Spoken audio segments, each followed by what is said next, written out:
Hey, so I'm just gonna listen to some 911 calls. Excuse my piercing. One of my balls fell off.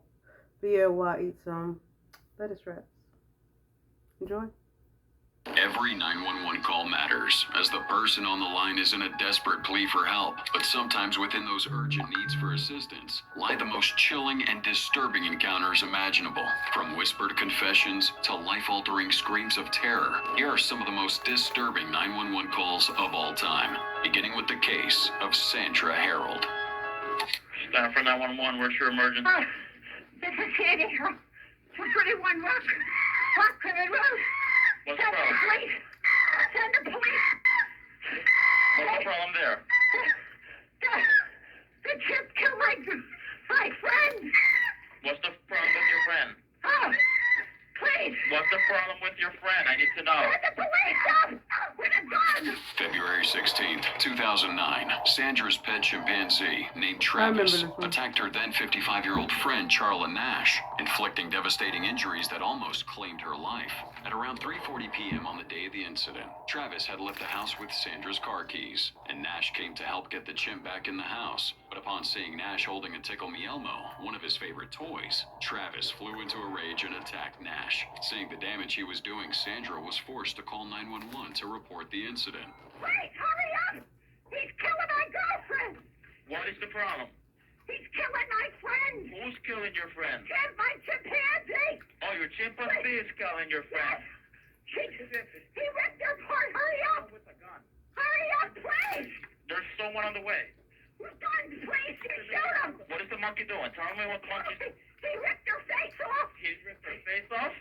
He's trying to attack me. Please, Okay, hurry. I need you to calm down a little bit. They're on the way. Can you push yourself away? I don't want the monkey attacking you. Please, hurry up. Listen to me. They're on the way, ma'am. Guns. They gotta shoot him, please. Please, hurry. You're there with your friend. I need you to help your friend. Can you go help your friend? I can't. He tried to attack me now. Is he still there with your friend? Yes. Okay, so then back off. Then don't get any closer, okay? They're already on the way. And what's disturbing here is that Travis was actually familiar with Nash, who had also worked at Harold's towing company. However, Nash had a different hairstyle and was driving a different car at the time of the attack, which may have confused and alarmed Travis. Also, he was given Xanax and other medications to treat Lyme disease, which possibly altered his cognitive reasoning. During the attack, Nash stopped moving. Is this just me? Or why are you giving a monkey Xanax? Is it just me?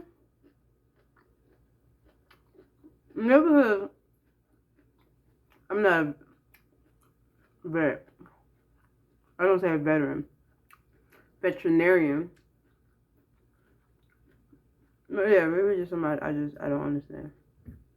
Making Sandra believe she was dead. If the monkey moves away from your friend, let me know, okay? So we can try to help your friend. No, I can't. She's dead. She's dead.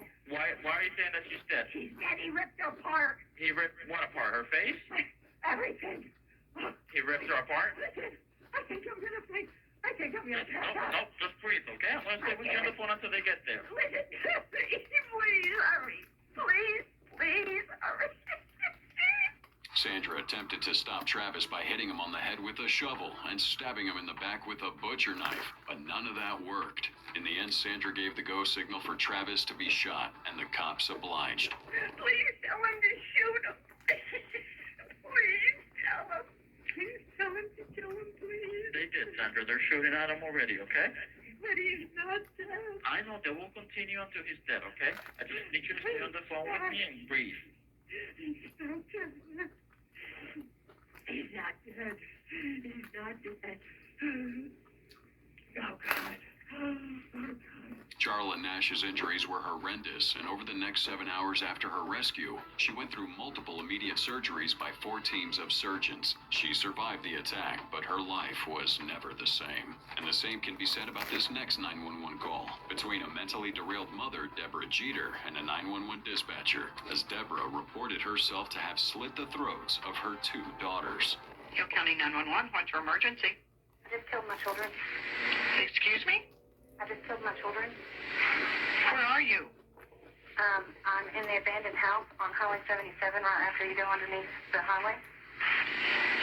One of them's still alive. Hurry. June 5th, 2009, Deborah Jeter saw her daughters, Kirsten and Kelsey, for the first time in 15 days. She'd been in a mental institution, and her husband had been granted temporary custody of the girls, along with a restraining order against Deborah. However, upon her release, the order was removed, and it was the first unsupervised visit Deborah was allowed to have with her daughters. Sadly, it would also be the last. By the time she was released and allowed to see her daughters, Deborah told them that she had a surprise in store for them. She drove them to an abandoned house in rural Hill County, Texas. Once they got there, Deborah took them into the bathroom and attacked Kirsten first. As Deborah did so, Kirsten yelled for her sister to run away, but Deborah quickly chased after her and then sliced her throat, leading to her immediate death. Then just after 9 p.m., 3 hours since she'd picked them up, Deborah called 911, and this conversation unfolded. Are you there? Yes. Are you still with me? Still with you. Hello? I'm here. They're not here. They're on their way, sweetheart. They had to come from different parts of the county. Hold on, kids. They're coming. I'm here. They're not here. They're on their way, sweetheart. They had to come from different parts of the county. Hold on, kids. They're coming. Tell them not to shoot me. I don't have a gun. Okay. She Not doesn't to want to shoot get shot you. because she doesn't have a gun. She wants you to hurry. Honey, they are coming. They're coming as fast as they can. At this point, Kirsten was still alive, making Deborah want emergency services to reach her location as fast as possible. Luckily, they did, and Kirsten survived after undergoing immediate life-saving surgery. Deborah had faced charges of first-degree murder and attempted murder, leading her to accept a plea deal to avoid the death penalty. Consequently, she received a life sentence without parole. Despite admitting to the crimes, authorities were still puzzled by her motive and intentions behind the attack. Like, why did she do that? Now that may be one question we never get answers to. But the motive of Donald Spirit, the man who killed his 6 grandchildren and his own daughter, would leave you pondering the depths of human depravity and the levels of darkness that can reside within a human soul.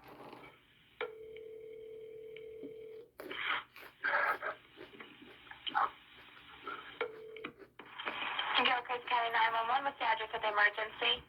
Yes, ma'am. I just shot my daughter and shot all my grandkids, and I'll be sitting on my step. And when you get here, I'm going to shoot myself. Sarah L. Spirit was 22 years old and 8 months pregnant with her 4th child when she called the police in desperation. Her father was violent, she was afraid of him, and she had nowhere to go. 6 years later, her father took his life, hers, and that of all her children in a frantic killing spree.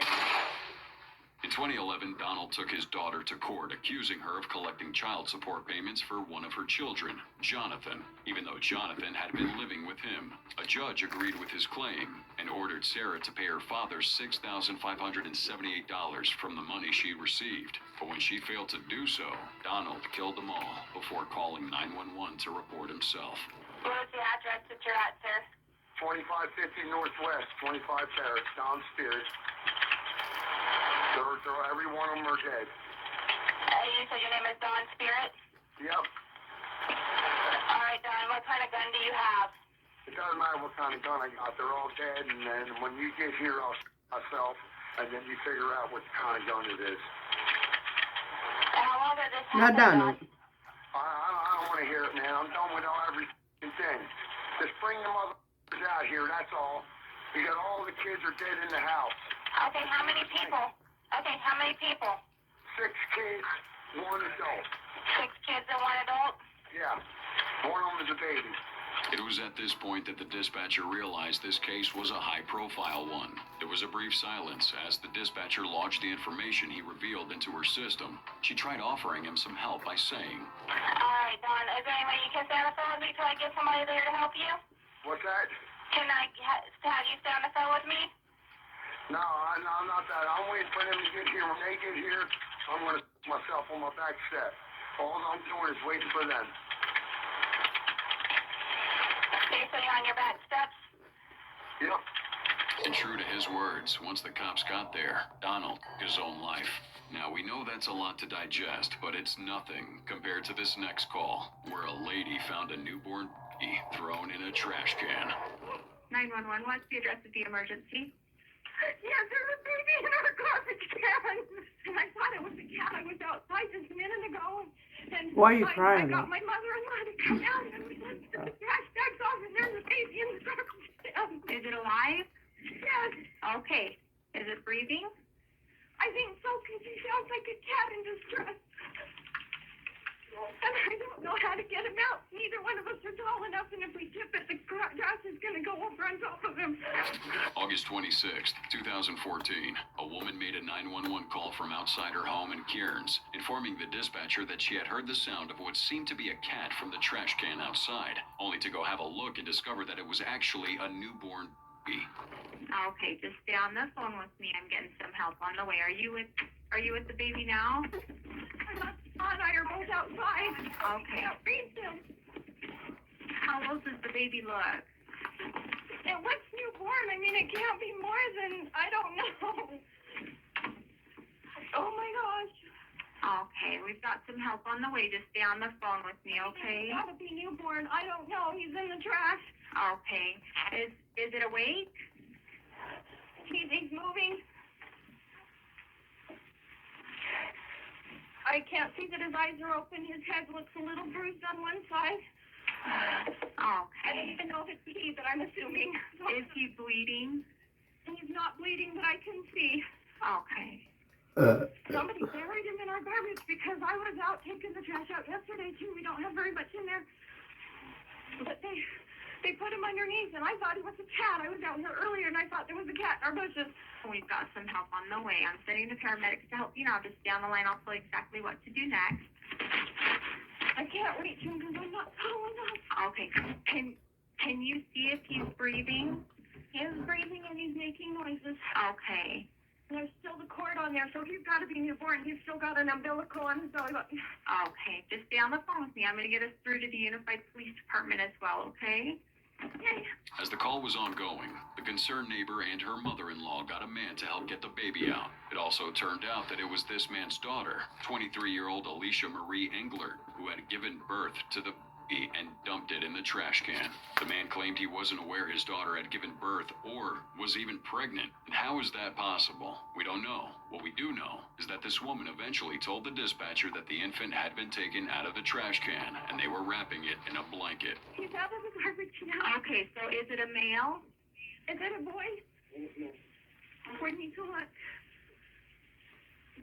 Buddy, are you a boy? It is a fresh baby. Okay. Oh, I'm afraid to move. Okay, you know what? Just hold on to him and cradle him, okay? Engler was charged with attempted murder after police discovered she had given birth in her parents' basement and disposed of the newborn before going to work. Despite admitting to the act, there were questions regarding her understanding of right and wrong due to her special needs and history of fetal alcohol syndrome and mental retardation. As of right now, she's been deemed incompetent to stand trial 5 times, casting uncertainty on whether she'll ever be convicted. On the contrary, this next disturbing call, which resulted in a conviction, brings us to the case of Brandy Ward. I'm not saying the statement is right. I ain't saying the statement is wrong. You ain't confident to know right or wrong, but you was confident enough to throw that package out, if you know what I'm talking about. You knew right enough wrong that you wouldn't be like, oh, this is a baby doll. Let me dress it up. No. You had it, cut it, got rid of it. What I think happened, right? Because they're saying later got arrested. Yeah, her father, whatever. I think her father was doing something to her. And she got pregnant and she got rid of it. Check on your kids. Maybe something happened to her mama, but yeah, I'll put my last dollar. That's what happened to that girl. A woman who called 911 after attempting to kill herself for stabbing her 2 kids to death. Montgomery County 911, where's your emergency? 1203 South Madison Street, In what town? Darlington. Hey, what's going on there? I just myself and I killed my 2 children. You yourself and killed your 2 children? Mm-hmm. November 17th, 2016, Brandy's husband, Jason Worley, woke up in the small town of Darlington, Indiana, to the sound of his mother-in-law screaming. To his horror, he discovered that his wife had murdered their 2 children. in barely 24 hours after he filed for their divorce. On the night of the incident, she played with both kids before putting them to sleep. But while they slept, she came back with her newly purchased knife and stabbed them to death. She would also attempt to take her own life by stabbing herself in the neck. However, she didn't die. She then calls her mother to come help her take care of the mess, while she made a chilling call to Montgomery County 911. And this was the conversation that played out. Okay, and what's your name? Brandy Worley. Brandy what? Worley. And what caused you to do this today? My husband wanted to divorce and wanted to pick my kid. I won't want him on my kid. Okay, and how old are your children? 4 and 3. Okay, are you bleeding?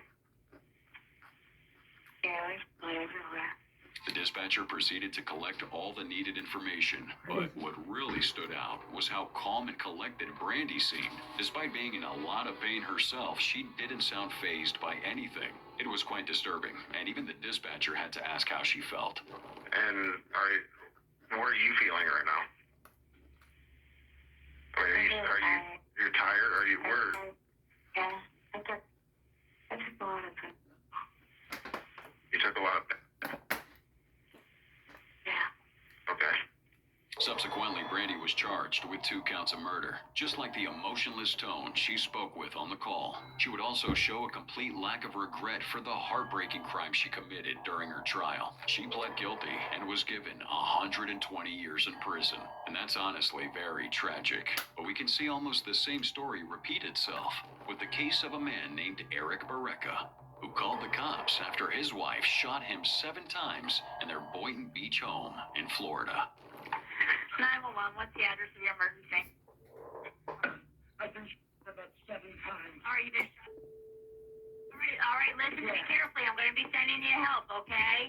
February 5th, 2018, a disturbing series of events began for Eric and Lisa Barreca after an argument erupted over an HOA complaint. Now, Lisa claimed Eric threatened her life, prompting her to retrieve a gun from her car in the garage. Upon returning with the gun, Eric allegedly slapped and pushed her, leading Lisa to shoot him multiple times. But despite being injured, Eric was the one who called 911 for help, expressing fear for his life. All right, I'm going to be sending you help paramedics. How exactly did this happen? Don't worry about it. It's my wife. She me. Okay? Okay, listen to me carefully. I need to stay on the phone with you until we get there. And you said you were... You say he slapped her? And then she did it? No excuse. Of course. I'm just saying. The chest and the arms? Head. Your head? Okay, we're coming as quickly as we can. Will your wife talk to me? Yes. All right, ma'am. He 7 times, he said? I don't know how you threaten my life. Okay, ma'am, where did you put the gun? It's sitting on the garage floor. The gun is sitting on the garage floor.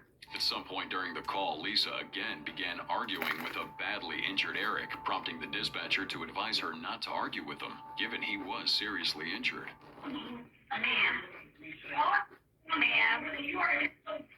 don't argue with him. He's badly injured and he needs to reserve his energy, okay? Try not to argue with him. It's over and done with now. The cops would later arrive at their home. They found Lisa on the floor, and she told them she couldn't get up because she had also shot herself in the leg. Now, moving away from that, this next call comes from a 5-year-old girl who walked into her parents' room to meet both of them lying on the floor, dead. 911, where's your emergency? Hello. Is everything okay? My mommy and daddy. I think there's a bullet on the floor. There's a what? And there's blood coming out of my dad's mouth, and he fell off the bed. March 28th, 2005, 5-year-old Tia Hernlin was awakened by gunshots while sleeping in her parents' home located in Florida. Feeling scared, she rushed to her parents' room, only to meet them in a pool of blood. Consequently, she called 911 and described the traumatic scene to the dispatcher. And there's blood coming out of my dad's mouth, and he fell dead. She did. Where's Mommy at? I don't know. I think they're dead. What do you mean, sweetheart? I don't know. Okay, your daddy's on the floor. How old are you? I'm 5 years old and I have a dog in the house. Okay, baby. Okay. Let me get somebody right over to you. Did you go in your mommy and daddy's room? There's blood. All over the place? Not all over. There's blood on the plant and blood on the floor. Oh my goodness. You have your little doggie with you? And 3 cats. Love it. And you got some cats too? 3 cats and 1 dog. Okay. At this point, the dispatcher knew Tia was beyond terrified, but she tried her hardest to control the situation while keeping Tia relaxed. Okay. And what made you wake up tonight? I think I heard a gunshot. You heard a gun? Yes, and I see a bullet laying on the floor. I think it's a bullet. Really?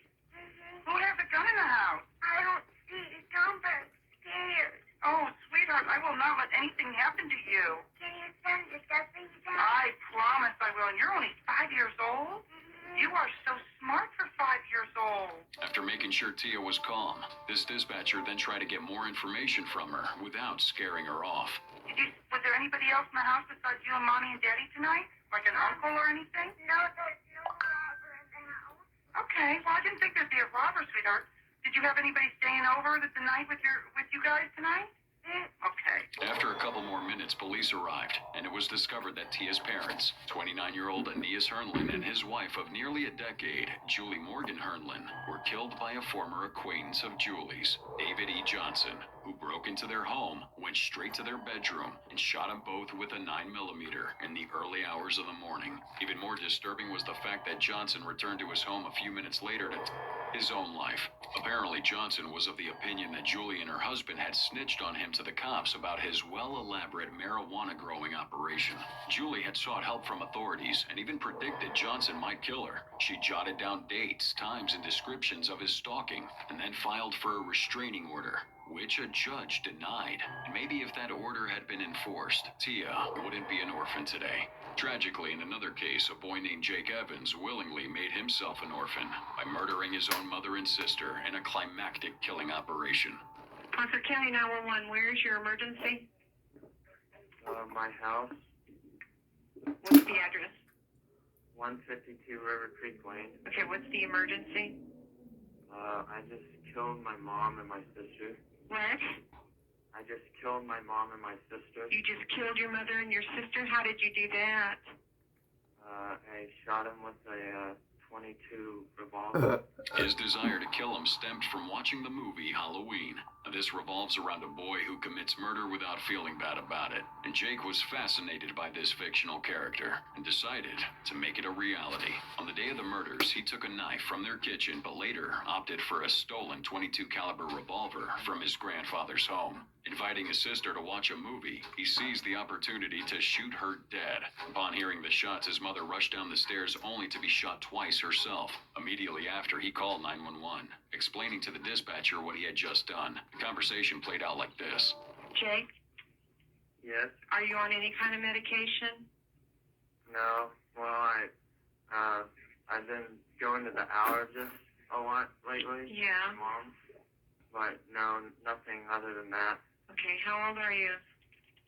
17. Okay, do you, is there any reason that you were so angry at your mother and your sister? I don't know. I wasn't. It's weird. I wasn't even really angry with them. It just kind of happened. I've been kind of planning on killing for a while now. The two of them, or just anybody? Pretty much anybody. Jake goes on to explain how he orchestrated the murder, and finally tells the dispatcher that he doesn't mind surrendering himself to the cops. Jake, my officers are almost there. Would you be willing to walk out on your own? Yes. Yes. Yes. This kid was convicted of 2 counts of first-degree murder and was sentenced to 45 years imprisonment. Now, the 911 call you're about to hear next is quite different from the ones we've gone over so far. It doesn't involve family or children getting hurt. However, it was one of the iconic calls made from the World Trade Center during the 9/11 attack, orchestrated by Al-Qaeda against the U.S. A6 what? A695. A695? She at the World Trade Center. Someone having difficulty breathing on the 83rd floor. Okay, ma'am. How you doing? Are they going to be able to get somebody up here? Of course, ma'am. We're coming up to you. Well, there's no one here yet, and the floor is completely engulfed. We're on the floor, and we can't breathe. Okay. And it's very, very, very hot. Are the lights still on? The lights are on, but it's very hot. Ma'am. Very hot. We're all the way on the other side of Liberty, and it's very, very hot. The lady in question was Melissa Doe, an American senior manager at IQ Financial Systems. This emotional conversation with the emergency dispatcher during the attack gave us a glimpse into what it must have felt like in real time as the towers collapsed. And as Doe lived her final moments. At 9:17 a.m., Doe called 911 and said this. You can turn the lights off? No, the lights are off. No fire for now, and no smoke, right?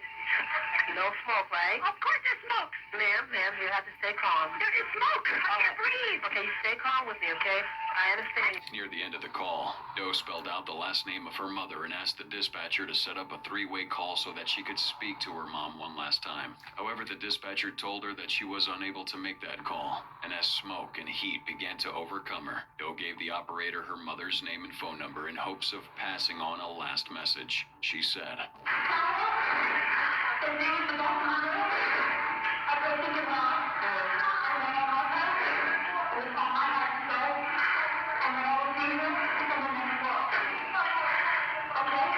After 24 and a half minutes, the call cut off as the floor directly below hers buckled and collapsed. Doe passed away, and it took 3 years before her remains could be found.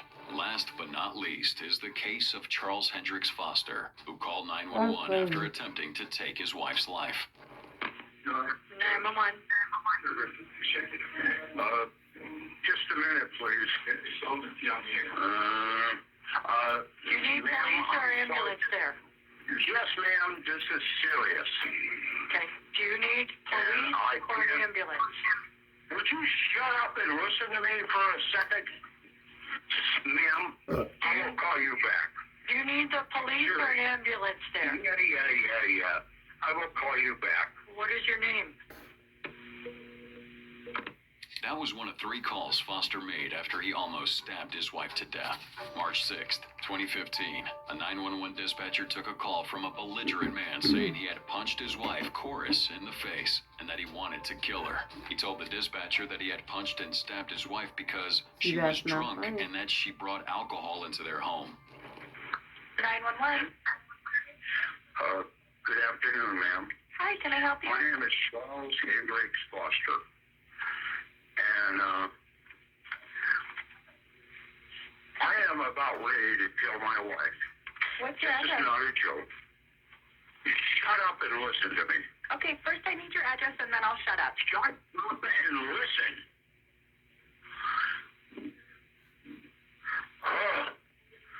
I'm not kidding, ma'am. I deserve to go to jail for murder. I want to kill her. Okay. Yes, ma'am. I'm sorry. I can't hear you. Tell me your name again. Pardon me, ma'am? Your name? Oh, my name is... How stupid can you people get?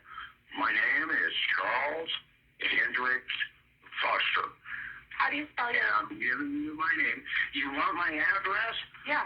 5601 apartment, Ferndale, Washington. What street?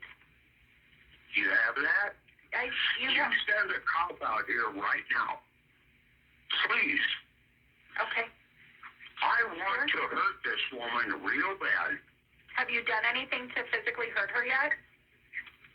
Yes, ma'am, I have. What have you done? I punched her in the face because I really want to kill her right now because she's a f***ing drunk. Okay. No, we have not been drinking. We have not been anything. She's just, I'm crazy. Whatever you want to call it, I'm crazy. And once the dispatcher asked if he had a gun, Mr. Foster cut the call. Do you have any weapons in your home? Pardon me, ma'am? Do you have any weapons in your home? I'm sorry, ma'am. I'm having trouble understanding you. Okay. Do I have a gun in my home? Like a gun? You know what? Just send a f***ing cop out Okay, here I've already... and let it go with Sir? that. Bye-bye. Hey, sir. He called a third time. By then, though, the cops were already outside waiting for him. Once he stepped out, he told them he wanted to finish his cigarette before he went to jail. His nose and wrist were covered in blood, while his wife could be seen leaning on a couch, looking at the ceiling and gasping for air, as she held the right side of her chest where she had been stabbed. Foster was immediately arrested and charged with second-degree attempted murder. He was handed a 10-year sentence. That's crazy.